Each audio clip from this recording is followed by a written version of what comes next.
this is the scene. This is my wonderful drawing of an eye, looking at the stuff which we focus on, and that's, man, the amount of time we spend at least once a year, if not more often, doing this stuff, right? I don't know. My sense is most organizations spend at least 20 to 30% of their energy on strategy and operating plans and all of that stuff. We have to think about the unseen, and there are three aspects of the unseen that I'd like to talk about. The first aspect, and I'll get into the definitions of each one of these, is the activation energy of an organization. What is your ability to actually activate all of this stuff? Really, really activate. The second aspect is,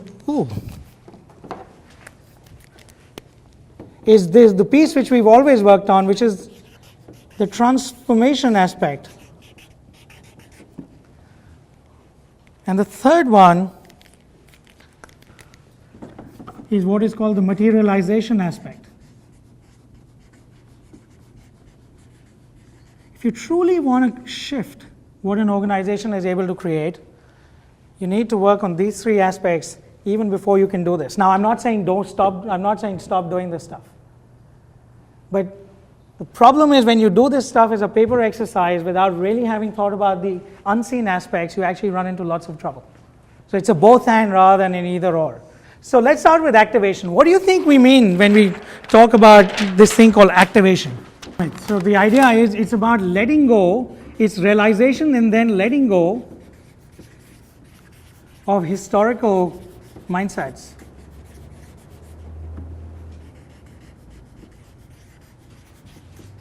To unleash something new.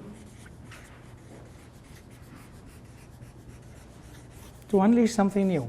Because unless you can release your historical mindset, you're actually not going to unleash anything new. Even though you keep saying, hey, we need to do things differently, when the rubber hits the road, we go right back to doing whatever we've been doing because we keep saying, oh no, how can we let go of that? Because if we let go of that, we don't even have a business. Right? And often organizations do that. So the question is, how do you go about doing this? And let's talk about that, right? That becomes an interesting conversation. The first step to unleashing activation is this wonderful thought around embracing desire. Now, when was the last time you heard this word desire in a corporate boardroom? Right?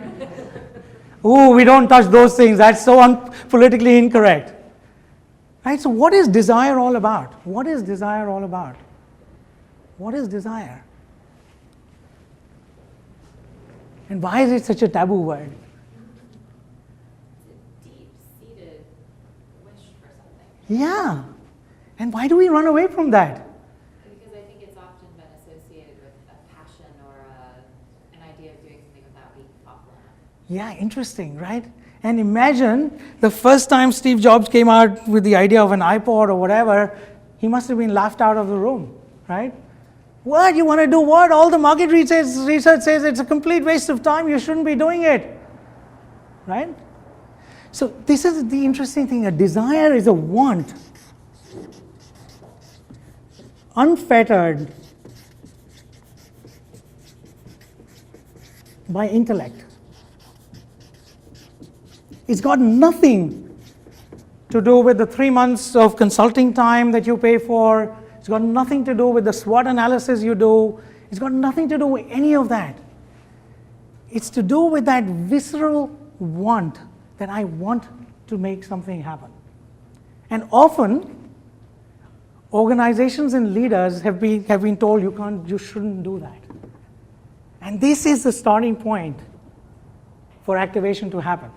Because without connecting to that, it's like, you open the tap maybe quarter of the way and you want a lot of water to come through. It cannot happen. Desire is that thing, that plug. If you don't take it out, you don't have any flow of energy coming in. So the first question I ask whenever I'm working with organizations is, hey, is this just you've done the analysis and that's why you're saying you need to do this? Or is that what you truly desire? What's going on? Do you truly understand what you desire?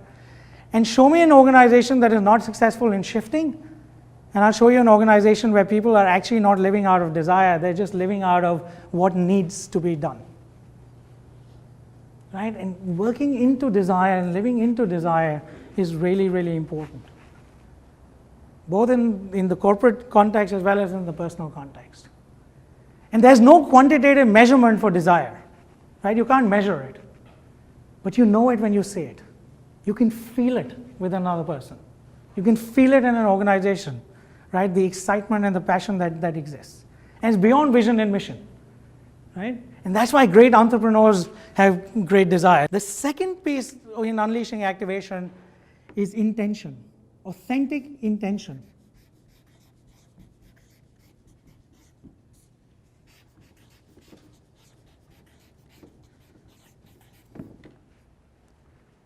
So what is authentic intention?